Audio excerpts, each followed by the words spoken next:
This is Get Real with Bob and Stacey, the show that helps you learn about the mortgage and real estate markets. Get the inside scoop from their expert list of guests and have some fun along the way. Now, here's Bob Gallagher and Stacey Alcorn.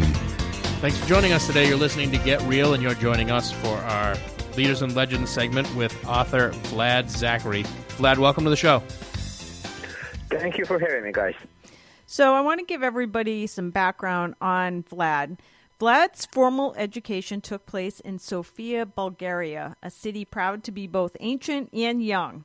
During his college years, he built a name as a reliable journalist with pro-democracy preferences. As a student, Vlad also made his way onto the national TV scene where he anchored a leading live news show. So with this solid combo of knowledge and experience under his belt, Vlad decided that journalism was not all there was to life. So he took a job as a telecoms manager in Botswana, Africa, and learned firsthand about business, local culture, and most importantly, the tricks to cleaning catfish. A few years later, he came to the United States, earned a Babson College MBA, and among other things, founded Penguin, a location-based mobile platform, and produced a DVD called Mastering the Job Interview, and most recently came out with his first book called The Excellence Habit.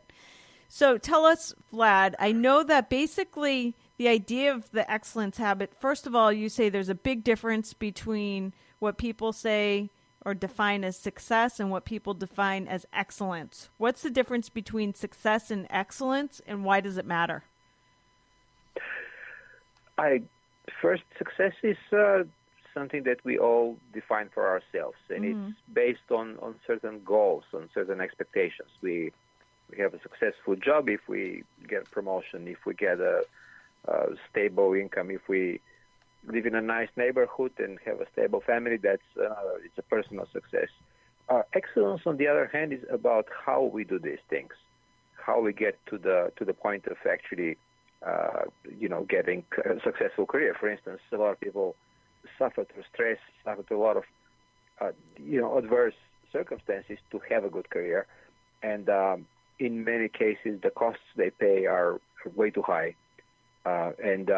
Excellence is about the idea that essentially the internal circumstances, how we do the things we do, how do we achieve success, or how do we accept adversity and deal with it are more important. So what caused you to write the book? It's always a good question.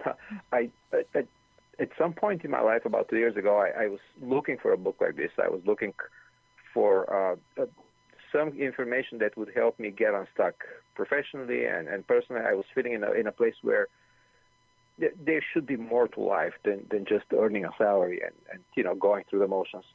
And I couldn't find anything that really resonated with me. There's a lot of good literature out there, but essentially the excellence habit was the one thing that I needed to read, and this is eventually it became the book I decided to write. That's kind of cool. Most people go out and they're looking for. So basically, you went out and said, "This is what I need," and couldn't find the book that would help you. So you're like, "I'm going to write my own book." That's awesome. Oh, that's taking charge. That right that is excellence. So in the book, I know you talk about the iceberg principle. What is that all about? Iceberg principle is just a metaphor I use to basically remind myself and the audience, the readers, that success comes through a lot of work. A lot of hard work. You will learn a lot of things from a lot of people, but there are no magic formulas. There is no 7 steps to a successful career.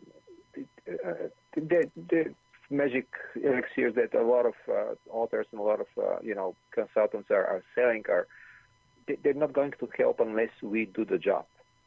And the image of the iceberg is basically most of the work that we do is going to be invisible to the eye. It's not going to be recognized. We're not going to get a pat on the back. We're not going to get a salary for it, maybe.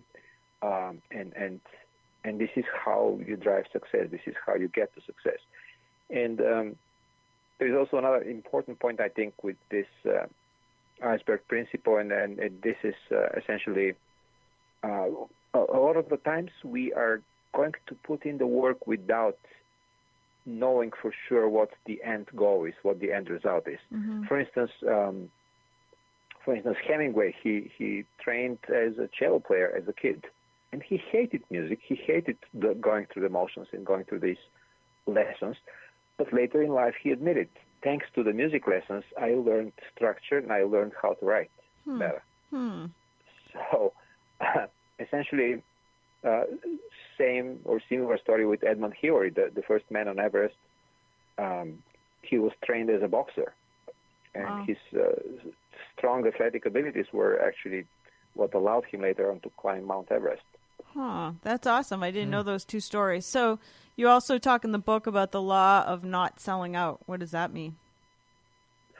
Well, law of not selling out is about compromise, and we hear a lot about compromise all the time. And if somebody cuts you out in traffic, or you have the in-laws for Thanksgiving, just letting it go is a good idea, I think. Mm-hmm. But when it's when the situation is related to our core values, our core principles and beliefs, then this is the time when we should stick to our guns. This is the time when, regardless of the cost, we should basically stand for our principles and work as hard as we can for them.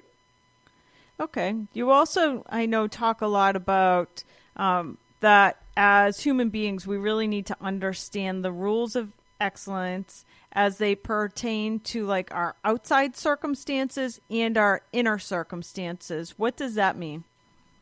The inner circumstances is really the narrative that goes on in our heads all the time. Mm-hmm. We all tell ourselves stories. We wake up in the morning and we say to ourselves, "Oh, it's going to be a great day. It's springtime. I'm going to have a good day at work." And that's a story that we tell ourselves to make us feel better. And sometimes the situation is different. Now I'm going to have a monthly business review meeting. That's going to be a tough day. So these are stories that we tell ourselves, and we kind of have let go or never recognize the fact that these stories actually affect our performance, affect our ability to actually have a good day, or to, actually have a good monthly business review, or better achieve the things that we need to achieve. So the inner circumstances, this is the first level of, the inner voice. This is the narrative that goes on. But also the second level is what we tell ourselves in moments that matter. Mm-hmm. And by moments that matter, I mean moments of great adversity. Mm-hmm. I mentioned in the book a couple of times the story of Amy Cuddy. She's a renowned Harvard psychologist, and as a college kid, she was in a terrible accident. She was thrown out of her car, woke up in the hospital, and basically she was told that you're not going to be able to finish college. Your IQ has dropped so much by the head trauma that, sorry, there's other things for you, but college is not going to be it. And she was really upset about this because basically she defined herself. She was the smart kid. She defined herself as the smart kid, and not being able to finish college was devastating. Mm-hmm. So she worked to recover, and basically she managed to finish college 4 years later. And Wow. Then when she got her first job in academia, she was really still under the impression that she didn't deserve it, that she was an imposter, that she was basically somebody who's not smart enough because of the crash, because of this great adversity. She kept telling herself. She almost quit. And thank God she didn't do this. Basically, she kept going. She's one of the, Mm-hmm. her TED talk on TED.com has the second highest number of views. Wow. And that's for a reason. She just came out with a book. She has achieved so much just because she kept to her principles. And this is the one principle that was basically, well, I wanted to do academic work, and Mm-hmm. this is what I'm going to keep doing. So it's interesting Regardless. because I agree with you that excellence, you say, is born out of having adversity or resistance in our lives. And my question for you, especially in today's society, I feel like we take away adversity and resistance from our kids. Like we want to protect them from all that stuff, but that's where the excellence is going to come from. So what's your take on that? What do we do with our young people? That's a fantastic question. You're right. This is a paradox. We want the best for our kids, but in order for us to prepare them in the best possible way, we have to also be hard on them. We have to be harsh on them. And it can cost us our relationship with them, especially when I have an 11-year-old, and I know the years that are coming, the teenage years. It's going to be tough. It's going to be tough. You want to have the relationship, but you also want to be the source of them becoming good at things. So you become the source of adversity for them. And it's a paradox, and it's very tough, and I don't have a clear answer. I think most of us want the same thing as parents, and I think most of us are winging it, just going by what feels right, and also the children. All the children are different, so. And do you have any ideas for simulating adversity in our lives? So if we know that excellence is born out of adversity and everything is great in life, what do we do to become excellent? What do we do? Well, follow the principles as much as possible, do the work that we know we should do. And in every given moment on any day, we have internal resistance. We have, okay, should I finish this report, or maybe should I go get an ice cream and I can finish it later? There is always this, especially now with so many distractions. It's so easy to just get on Facebook and check especially when you get stuff with work. And this is another additional layer of additional source of adversity in everyday life. So how do we become excellent? I guess just keep doing the right thing. Yes. Interesting. The one thing I would say just now that I have a 6-year-old daughter is the worst thing we can do for our kids is give every kid on the team a trophy, because basically there's no adversity. We're saying everybody did a great job. Well, the truth is most of you stunk, and only 1 or 2 of you did a great job. So that kind of adversity is what builds excellence and builds great teams. So it's all very, very interesting stuff that you're writing about. And in fact, your book was born out of adversity, like just the fact that you went out and tried to find an answer to how to build excellence, and you couldn't find the right book. Instead of just saying, all right, I can't find the right book, so I'm going to settle for a different type of book, you said, I'm going to go out and write my own book on it. Right. Yeah, no, you're right. The children, the whole thing with the trophies, achievement with children is defined differently. And it changes often. Like what is achievement at first grade is not achievement in third grade. So I think with the trophy for everyone thing, they're trying to say effort matters more than results. There is kind of an emotional marketplace that goes on that, you have to give them the opportunity to try and encourage them to try as hard as possible. But at the end of the day, the emotion is most important because they're more fragile. Their emotion is just as sensitive as their skin. Our skin, it can take a lot more than the kid. So, but we all grew up like that. Opinion. We all grew up like that, where they told us that you stink and you should not play baseball. So, and it makes you a better person. Like to hear somebody say it than to be like, oh, you get a trophy, you're a great baseball player. So I understand what you're saying is that they're fragile and it's emotions and stuff. But the whole point of the book is like we want to train our kids to deal with adversity, like to live through the resistance, because all the good stuff is on the other side of that resistance. Yep. No, you're absolutely right, 100%. Especially when you look at kids coming out of college today, when they get out into the real world and they get a job, it's like they still expect their performance to be graded on a curve. I mean, it just, well, I tried real hard. Well, that doesn't matter. Or they got parents calling, like ridiculous stuff. And it's like, wow. Like, if you look at just some of the stories that you shared, like the people that move mountains in the world all came from like really adverse situations that they dealt with it and created a great life around it or through it, etc. So we probably need to get better at teaching everybody how to deal with adversity. And maybe the first step people should take is just buy your book. So it's got the answer. It's got the answer.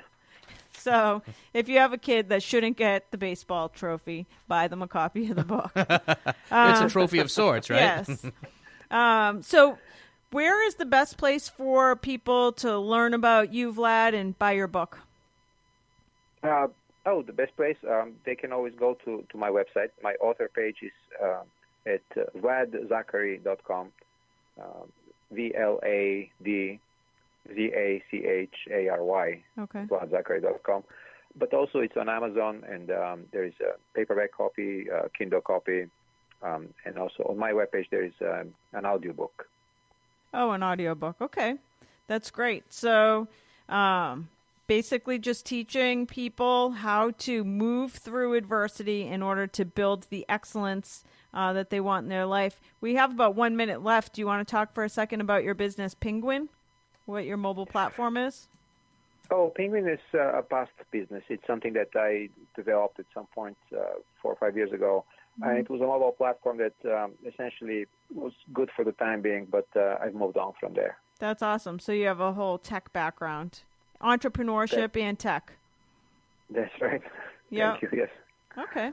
That's awesome. Thank you for joining us today, Vlad, and sharing how to move through adversity with your book, The Excellence Habit. Great. Thanks, Vlad. Thank you so much for having me. We've got to take a quick commercial break. We'll be back with more Get Real after this.